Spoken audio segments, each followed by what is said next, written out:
আসসালামু আলাইকুম। সবাইকে আন্তরিক অভিনন্দন জানিয়ে শুরু করছি আজকের রেসিপি। আজকে একেবারে সহজ পদ্ধতিতে দারুণ সুস্বাদু মাছের ডিমের কোপ্তা কারি রেসিপিটি শেয়ার করব। বাড়তি কোনো উপকরণ ছাড়াই শুধুমাত্র ঘরোয়া উপকরণে আজকের এই রেসিপিটি আমি তৈরি করব। মাছের ডিমের এই রেসিপি দেখলে আপনারা মাছের ডিম আর কখনোই ফেলে দিবেন না। এই রেসিপিটি একবার খেলে বারবার বানাবেন, এতটাই মজার হয়। আশা করছি রেসিপিটি আপনাদের ভালো লাগবে।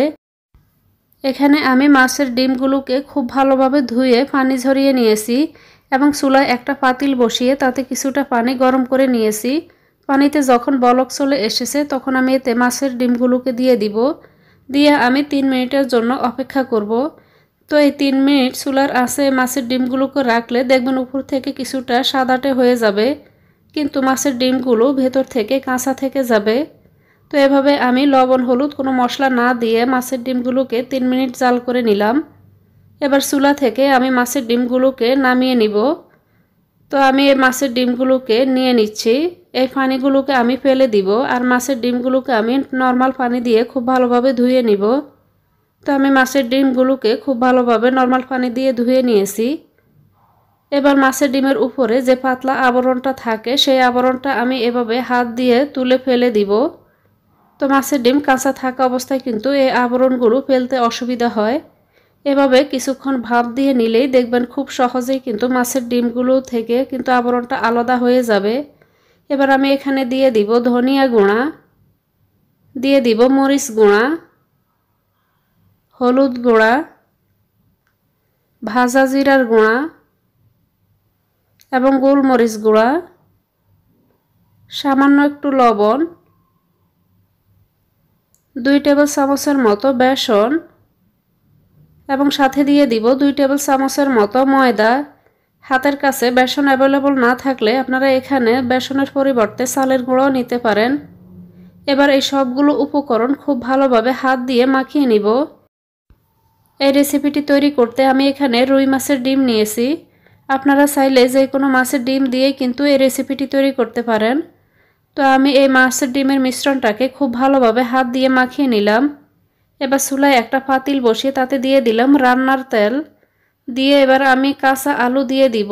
তো কাঁচা আলুগুলোকে আমি এভাবে কেটে নিয়েছি।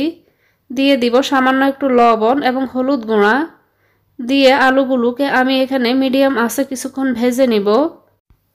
মাংস রান্নার সময় আমরা যেভাবে আলু কাটি আমি আলুগুলোকে ঠিক সেভাবে কেটে নিয়েছি। তো কিছুক্ষণ আমি এভাবে উল্টে পাল্টে আলুগুলোকে ভেজে নিলাম। যখন আলুর মধ্যে এরকম কিছুটা কালার এসেছে তখন আলুগুলোকে আমি তুলে নিব। তো আমি সবগুলো আলু তুলে নিলাম। সেম পাতিলে আমি এখানে আরও কিছুটা তেল দিয়ে দিলাম। দিয়ে মাছের ডিমের মিশ্রণ থেকে এভাবে কিছুটা নিয়ে আমি এভাবে গোল করে এখানে তেলে ভেজে নিব। তো আমি ছোট ছোট করে এরকম করে বল বানিয়ে এগুলোকে তেলে দিয়ে দিলাম। অল্প তেলে মিডিয়াম আঁচে এবার এই মাছের ডিমের বড়াগুলোকে আমি ভেজে নিব। তো কিছুক্ষণ পর উল্টে পাল্টে এগুলোকে আমি ভেজে নিচ্ছি। তো আপনারা মাছের ডিম দিয়ে এই রেসিপিটি বাসায় তৈরি করলে মাছের ডিম কখনোই ফেলে দিবেন না। দারুণ সুস্বাদু এই রেসিপিটি একবার খেলে আপনারা বারবার এই ডিমের রেসিপিটি তৈরি করবেন। এবার মাছের ডিমগুলোকে আমি তেল থেকে তুলে নিচ্ছি। তো এগুলো খুব বেশি মুসমুসে করে ভাজবেন না, এগুলো এরকম হালকা কালার আসলে তুলে নেবেন। এবার সেম পাতিলে আমি এখানে আরও কিছুটা তেল দিয়ে দিলাম। এবার তেলের মধ্যে আমি পেঁয়াজ কুচি, টমেটো কুচি এবং কিছু কাঁচামরিচ দিয়ে দিলাম। দিয়ে এগুলোকে আমি কিছুক্ষণ ভেজে নিব। এই পর্যায়ে চুলার আঁচ আমি বাড়িয়ে দিব। চুলার আঁচ বাড়িয়ে রেখে আমি পেঁয়াজগুলোকে কিছুক্ষণ ভেজে নিলাম। তো পেঁয়াজগুলো যখন নরম হয়ে যাবে এবং কাঁচা ভাবটা চলে যাবে সে পর্যায়ে আমি এখানে দিয়ে দিব আদা বাটা, দিয়ে দিব রসুন বাটা, এবার দিয়ে দিব হলুদ গুঁড়া, গরম মশলার গুঁড়া, ভাজা জিরার গুঁড়া, ধনিয়া গুঁড়া, স্বাদ মতো লবণ এবং দিয়ে দিব মাছের মশলা। তো মাছ রান্না করার সময় সাধারণত এই মশলাটা দেওয়া হয়, তো আমি এখানে মাছের মশলাটা দিয়ে দিলাম। দিয়ে এই সবগুলো উপকরণ আমি কিছুক্ষণ মিশিয়ে নিলাম। চুলার আঁচ এই পর্যায়ে আমি মিডিয়াম থেকে লো করে দিব। দিয়ে দিলাম সামান্য একটু পানিটা দিয়ে এবার আমি মশলাগুলোকে কষিয়ে নিব। তো তো মশলাগুলোকে মিশিয়ে নিয়ে এবার আমি ঢাকনা দিয়ে ঢেকে আরও কিছুক্ষণ এই মশলাগুলোকে জাল করে নিব। যখন দেখবেন উপর থেকে তেলটা মশলা ছেড়ে দিয়েছে তখন বুঝবেন মশলাগুলো কষানো হয়ে গেছে। এবার আমি এখানে দিয়ে দিব ভেজে রাখা আলুগুলো। এবার দিয়ে দিব এখানে মাছের ডিমের বড়াগুলো দিয়ে আমি চুলার আঁচ মিডিয়াম টু লোতে রেখে এগুলোকে কিছুক্ষণ কষিয়ে নিব। মশলার সাথে এভাবে আলু এবং এই মাছের বড়াগুলোকে কষিয়ে নিলে এই রেসিপিটির স্বাদ কিন্তু অনেক গুণ বেড়ে যায়। তো এভাবে আমি মিডিয়াম টু লোতে রেখে আরও 7 থেকে 8 মিনিটের মতো এগুলোকে কষিয়ে নিচ্ছি। ঢাকনা দিয়ে ঢেকে কিছুক্ষণ পর উল্টে পাল্টে আমি এগুলোকে কষিয়ে নিব। যখন এগুলো কষানো হয়ে যাবে তখন আমি এখানে দিয়ে দিব পানি। তো পানিটা আমি এখানে নর্মাল পানি না নিয়ে এখানে গরম পানি দিয়ে দিচ্ছি। এতে করে রান্নাটা দ্রুত হবে এবং এখানে মাছের ডিমের যে স্বাদটা সেটা বজায় থাকবে।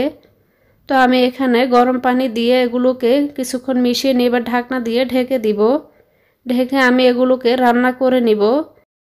হাতের কাছে অ্যাভেলেবল থাকা সাধারণ মশলা দিয়ে খুবই অসাধারণভাবে আমি মাছের ডিমের এই রেসিপিটি তৈরি করে নিয়েছি। তো আমার রান্নাটা প্রায় হয়ে গেছে। এই পর্যায়ে আমি এখানে দিয়ে দিব ধনিয়া পাতা কুচি। এই পর্যায়ে চুলার আঁচটা আমি বন্ধ করে দিয়েছি। তো দেখে নিশ্চয়ই বুঝতে পারছেন রেসিপিটি কতটা লোভনীয় হয়েছে। রেসিপিটি বাসায় একবার হলেও বানিয়ে ট্রাই করে দেখবেন। অসম্ভব মজার এই রেসিপিটি বাসায় একবার বানালে মাছের ডিম আপনারা আর কখনোই ফেলে দিবেন না। দারুণ মজার এই রেসিপিটি আশা করছি আপনাদের অনেক ভালো লেগেছে। রেসিপিটি দেখার জন্য সবাইকে অনেক ধন্যবাদ। আল্লাহর কাছে সবার সুস্থতা ও মঙ্গল কামনা করে আজ এখানেই বিদায় নিচ্ছি। আল্লাহ হাফেজ।